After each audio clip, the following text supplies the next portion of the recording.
नमस्कार. शुभ विवाह आजच्या भागामध्ये इथे आता आकाश भूमीला भेटायला आलेला असतो. येताना मोगऱ्याची फुलं घेऊन आलेला असतो. आकाश म्हणतो की भूमी, तू म्हणाली होतीस ना की तुला मोगऱ्याची फुलं खूप जास्त आवडतात. म्हणजे मी जर तुझ्यासाठी मोगऱ्याची फुलं आणली तर तो सुगंध माझ्यापर्यंत तुला खेचत घेऊन येईल असं तू म्हणाली होतीस ना. मग हे बघ, मी मोगऱ्याची फुलं तुझ्यासाठी घेऊन आलो आहे. आता या सुगंधाने तू लवकरात लवकर माझ्याजवळ ये. तू डोळे उघड ना आणि माझ्याकडे बघ असं आकाश म्हणत असतो. तेव्हा इथे भूमी मात्र अजूनही शुद्धीवरती आलेली नसते. आकाश म्हणतो, भूमी, तुझ्याशिवाय मी अपूर्ण आहे ग. अजून किती वेळ तू मला असा त्रास देणार आहेस? हे बघ, आता मला सहन होत नाही आहे. आता लवकरात लवकर तू डोळे उघड आणि माझ्याबरोबर बोल बरं. हे बघ, मी तुझ्यासाठी मोगऱ्याची फुलं घेऊन आलो आहे. कधीपासून ही फुलं मी तुला दाखवतो आहे, पण तरीसुद्धा तू काहीच बोलत नाही आहेस मला. तुला ही फुलं आवडतात ना, म्हणून मी तुझ्यासाठी खास घेऊन आलो आहे. आता हा मोगऱ्याचा सुगंध तुझ्याजवळ दरवळत राहील ना, मग तुला आपल्या प्रेमाची आठवण होईल आणि तेव्हा तू डोळे उघडून माझ्याकडे बघशील ना. भूमी, प्लीज प्लीज आता उठ आणि मला आवाज दे, माझ्याशी बोल असं आकाश म्हणतो. तर इथे रागिनी आता प्लॅनिंग करत असते की भूमीला लवकरात लवकर मारून टाकायचं आहे आणि त्यासाठी तिथे आजी आणि मानसी दोघीजणी असतात. त्या दोघींना तिथून ती पाठवून देण्याचा प्रयत्न करत असते. रागिनी म्हणत असते की आई, तू खूपच जास्त थकली आहेस. बघ, रडून रडून तू स्वतःची काय अवस्था केलीस. आणि मानसी, तू सुद्धा. अगं, तुम्ही दोघींनी एकमेकींना किती त्रास करून घेतले आहेत बघताय का? तेव्हा आता तुम्ही एक काम करा, दोघीजणी घरी जा आणि थोडा आराम करा बरं. मानसी, तू आईला घरी घेऊन जा बरं. तेव्हा इथे मानसी म्हणते, नाही, जोपर्यंत ताई शुद्धीवरती येत नाही तोपर्यंत मी कुठेही जाणार नाही आहे. तेव्हा इथे आजी म्हणतात, मी सुद्धा. जोपर्यंत माझ्या भूमीला शुद्ध येत नाही तोपर्यंत मी सुद्धा कुठेही जाणार नाही आहे. मी इथेच आता बसून राहणार. तेव्हा आजी म्हणत असतात, रागिनी, अगं तू जास्त थकली असशील. तू कामातून लगेच इथे आली आहेस ना. तू घरी जा आणि तू आराम कर. उद्या सकाळी तू निवांत ये ना. तेव्हा रागिनी म्हणते, अगं आई, काय बोलतेस तू? अगं, तू माझ्यापेक्षा वयस्कर आहेस ना, मग तुला आरामाची गरज जास्त आहे. तू जास्त थकली असशील. तेव्हा मी तुला म्हणते की आता जा बरं घरी आणि उद्या सकाळी निवांत ये ना. तरीसुद्धा इथे आजी म्हणतात, अजिबात नाही, मी कुठेही जाणार नाही आहे. तेव्हा पौर्णिमाला इथे रागिनी म्हणत असते की पौर्णिमा, जा बरं, तो आईला आणि मानसीला घेऊन आता कॅन्टीनमध्ये जा आणि त्यांना काहीतरी खायला तरी दे. तेव्हा इथे मानसी म्हणत असते, नाही, मला भूक नाही आहे. आजी म्हणतात की माझ्या घशाच्या खाली एक घाससुद्धा जाणार नाही आहे. तेव्हा इथे आजी म्हणतात की मी इथेच आता जप करत बसते. तेव्हा रागिनी म्हणते, आई, अगं इथे दुसऱ्या मजल्यावरती आहे ना, गणपती बाप्पाचं छान मंदिर आहे. आपण सगळेजण जाऊन तिथे भूमीसाठी आपण प्रार्थना करूया का, ती लवकरात लवकर शुद्धीवरती येण्यासाठी. तेव्हा इथे सगळेजण आता भूमीसाठी प्रार्थना करायला दुसऱ्या मजल्यावरती जातात. तेव्हा इथे आकाश आता भूमीला म्हणत असतो, भूमी, अगं तुझ्यासाठी मी मोगऱ्याची फुलं घेऊन आलो आहे, पण तरीसुद्धा याचा सुगंध तुला माझ्यापर्यंत का बरं घेऊन येत नाही आहे? तू माझ्याकडे नाही येणार आहेस का भूमी? तू रागवली आहेस की काय माझ्यावरती? तेव्हा आकाश म्हणतो, बरं ठीक आहे भूमी, तुला मोगऱ्याची फुलं आवडतात, ती मी घेऊन आलो आहे आणि ही बघ, मी तुझ्या जवळच ठेवली आहे ती. कारण ह्या मोगऱ्याचा जो सुगंध आहे ना, तो तुला आपल्या प्रेमाची जाणीव करून देईल, तुला आठवण करून देईल आणि त्यामुळे तरी तू लवकरात लवकर माझ्याजवळ येशील. तेव्हा आकाश म्हणतो की भूमी, तू आणि मी, आपण दोघांनी आपल्या संसाराची एकत्र स्वप्न बघितली होती ना, आणि ती स्वप्न आपल्याला दोघांना मिळून पूर्ण करायची आहेत. मला या स्वप्नांसाठी तुझीसुद्धा गरज आहे ग, त्याशिवाय आपल्या दोघांची स्वप्न पूर्ण होणार नाही आहेत. भूमी, तू बोल ना माझ्याशी काहीतरी. तुला मी गंमत केलेली आवडते ना, मग तुला एक गमतीचा भाग सांगतो. हे बघ, आपण जेव्हा दोघंजणं हनीमूनला गेलो होतो तेव्हा तिथे कसं एक स्विमिंग पूल होता. आपण एक काम करूया, आपल्या इथे सुद्धा आपल्या घरामध्ये आपण एक स्विमिंग पूल काढूया आणि मग रात्रीचे सगळेजण झोपले ना की मी तुला स्विमिंग पूलमध्ये स्विमिंग करण्यासाठी घेऊन जाईन. मग तुला माहिती आहे, जेव्हा तू स्विमिंग पूलमध्ये पाऊल टाकायला किती घाबरत होतीस, माझा हात घट्ट पकडला होतास आणि तू पाय टाकण्याचा प्रयत्न करत होतीस.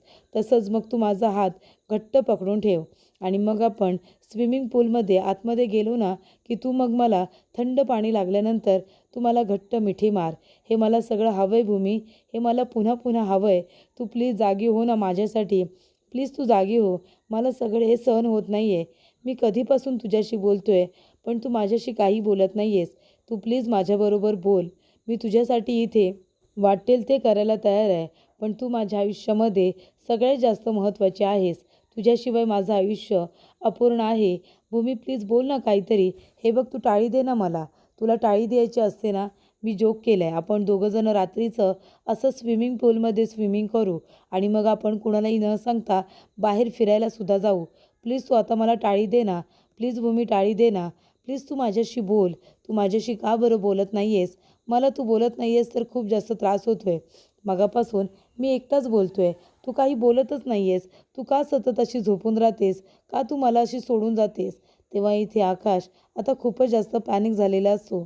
भूमीची अवस्था त्याला बघवत नसते.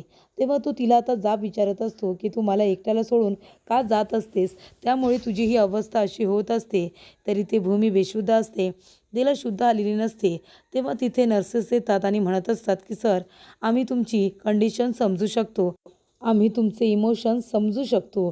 पण तुम्ही आता पेशंटला इथे त्रास देऊ नका. तुमच्या वागण्याचा पेशंटला त्राससुद्धा होऊ शकतो.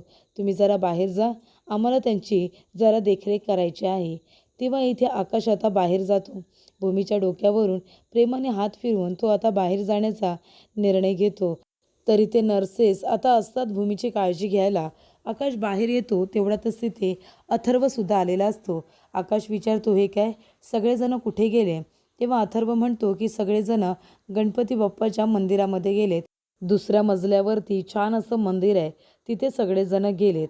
तेव्हा इथे आकाश आता अथर्वचं बोलणं ऐकतो आणि तो सुद्धा आता भूमीसाठी प्रार्थना करण्यासाठी आता दुसऱ्या मजल्यावरती धाव घेतो. तेव्हा अथर्व म्हणतो, आकाश, अरे तू कुठे जातोयस? पण इथे आकाश अथर्वला काही सांगत नाही आणि सरळ तो आता दुसऱ्या मजल्यावरती येतो. तर इथे रागिणीला आता गेम करायचा असतो. ती बघते तर तिथे भूमीच्या रूमच्या बाहेर कोणीही नसतं. तेव्हा तिथे रागिणी आलेली असते. त्यानंतर पौर्णिमासुद्धा येते. तेव्हा रागिणी आता पौर्णिमेला खुणावते की आता नाटकाला सुरुवात करायची आहे. त्यानंतर पौर्णिमा तर तयारच बसलेली असते. त्यानंतर इथे आता भूमीच्या रूममध्ये ज्या नर्स असतात त्यातली एक नर्स तिथे थांबते आणि दुसरी नर्स आता बाहेर जाते दुसरा पेशंट बघायला. तेव्हा इथे पौर्णिमा त्या ठिकाणी येते आणि भूमीजवळ येऊन बसते आणि आपल्या नाटकाला सुरुवात करते. पौर्णिमा म्हणत असते की भूमिताई, उठ ना अगं, डोळे उघड ना. तुला माहिती आहे तुझ्या काळजीपोटी मी सकाळपासून इथे बसली आहे. माझ्या पोटामध्ये अन्नाचा कणसुद्धा नाही आहे. मला किती वाईट वाटते तुझी अवस्था बघून. भूमिताई डोळे उघड ना. भूमिताई प्लीज डोळे उघड. तुझी बहीण इथे सकाळपासून बसून राहिली. बघ तिची अवस्था काय झाली. तेव्हा इथे आता बोलता बोलता पौर्णिमा चक्कर येण्याचं नाटक करते. तेव्हा तिथे आता नर्स येतात आणि म्हणतात, काय होतंय तुम्हाला? त्रास होतोय का? तुम्ही प्लीज आता बाहेर चला ना. तेव्हा इथे नर्स आता पौर्णिमेला घेऊन बाहेरसुद्धा जातात. तेव्हा इथे नर्स म्हणत असतात की इथे तर तुमची कोणीच माणसं नाही आहेत. तेव्हा इथे पौर्णिमा नाटक करते आणि म्हणते की पाणी पाणी हवं आहे मला, पाणी. तेव्हा नर्स म्हणतात की ठीक आहे, तुम्ही इथे बसा, मी तुमच्यासाठी पाणी घेऊन येते. तेव्हा इथे पौर्णिमाने हे सगळं नाटक केलेलं असतं जेणेकरून रागिणीला तिचा प्लॅन सक्सेसफुल करता यायला पाहिजे आणि इथे नर्ससुद्धा बाहेर यायला पाहिजे.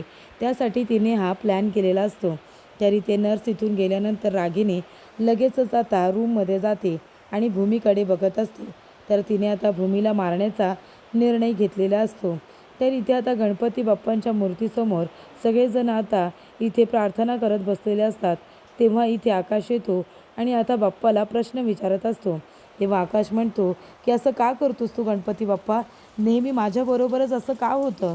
अरे भूमी आता संकटातून बरी होऊन घरी आली होती ना, मग तू पुन्हा तिला त्या संकटामध्ये का बरं टाकलंस? माझं सुख तुला बघवत नाही का? 4 दिवस माझ्या सुखाचे असले की माझ्यावरती दुःखाचा डोंगर कोसळतो. माझ्याच बाबतीत असं का होतं? माझ्या आयुष्यातली सगळी माझी जवळची माणसं मला सोडून का जातात? माझे आईवडील मला लवकरच सोडून गेले.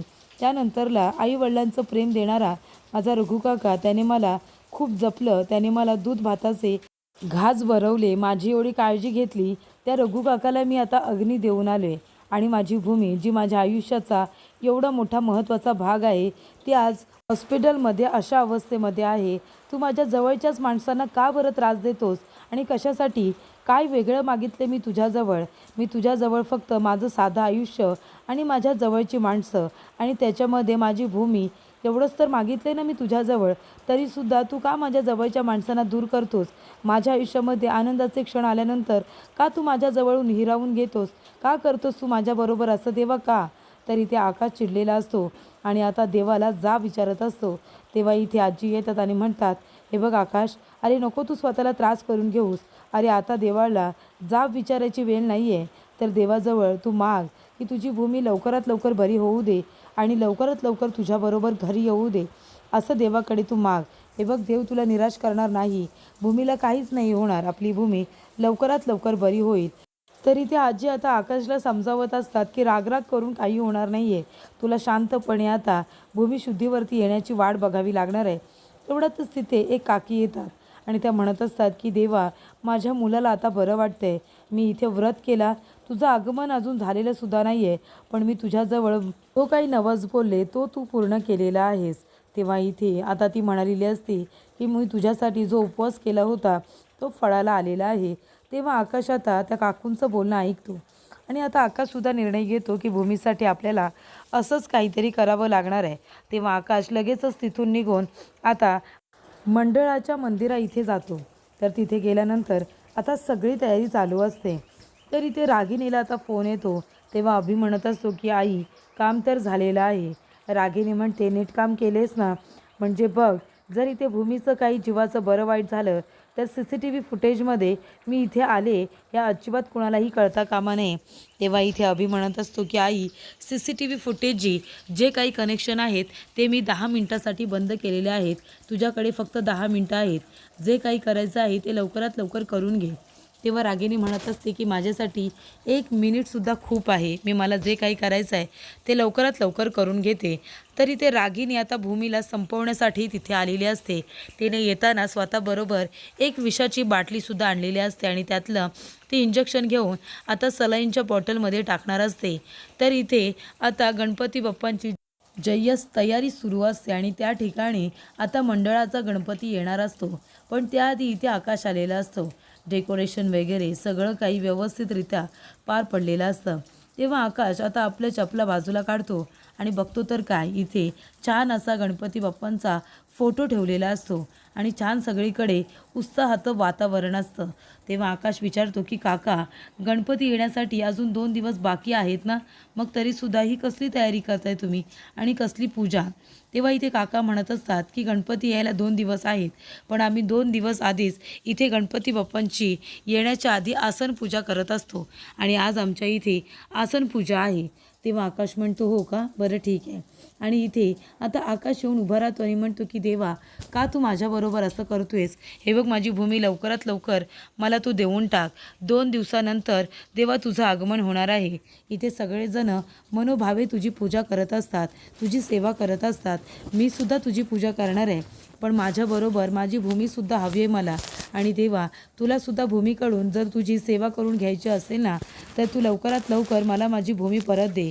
मी तुझ्याकडे एवढंच मागणं मागत आहे, माझी भूमी मला हवी आहे. तर इथे रागिणी आता इंजेक्शनमध्ये आता ते विष घेतलेलं असतं आणि इथे सलाईन बॉटलमध्ये आता ती सगळं सोडते. त्यानंतर इथे तिने सलाईन बॉटल आता बंद करून ठेवलेली असते. तर इथे भूमी शुद्धीवरती झालेली नसते, त्यामुळे रागिणी तिथे काय कारस्थानं करते याबद्दल तिला काही माहिती नसतं. त्यानंतरला इथे आता विष टाकल्यानंतर सलाईनची बॉटल आता सुरू करत असते. म्हणजे ते सगळं लिक्विड, ते विष तिच्या शरीरामध्ये गेलं असतं आणि आता इथे ती संपली असती असा प्लॅन आता रागिणीने केलेला असतो आणि ती इथे आता सलाईन बॉटल सैल करणारच असते आणि भूमीचा ती वारंवार जीव घेण्याचा प्रयत्न करतच असते. तर पुढील भागामध्ये आपण बघूया, इथे रागिणी आता भूमीला संपवण्यासाठी तिथे आलेली असते. सलाईन बोतल आता ती इथे तिच्या अंगामध्ये जाण्यासाठी लगेचच इथे सलाईन सुरू करते. तर आकाश म्हणत असतो की देवा, माझी भूमी लवकरात लवकर बरी व्हायला हवी आणि मी हे नुसतं बोलत नाही आहे, तर आज मी तिच्यासाठी एक कठीण उपवास करणार आहे. म्हणजे जोपर्यंत माझ्या भूमीला शुद्ध येणार नाही तोपर्यंत हा ढोल मी वाजवतच राहणार आहे. मग माझ्या जीवावरती बेतलं तरीसुद्धा चालेल, पण हा ढोल मी वाजवतच राहणार. तरी ते माझ्या भूमीला शुद्ध येण्यासाठी मी हा कठीण उपवास करणारच आहे.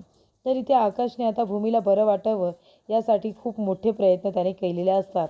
त्यानंतर इथे आता रागिणीने इंजेक्शन सलाईन बोतलमध्ये सोडलेलं असतं आणि आता त्या बोतलमधून ते सगळं तिच्या शरीरामध्ये जाणार असतं आणि त्यामुळे ती इथे आता सलाईन बॉटल सुरू करणार. तेवढ्यात तिथे मानसी येते आणि म्हणते की आई, तुम्ही इथे काय करताय? तेव्हा रागिनी खूपच जास्त घाबरते.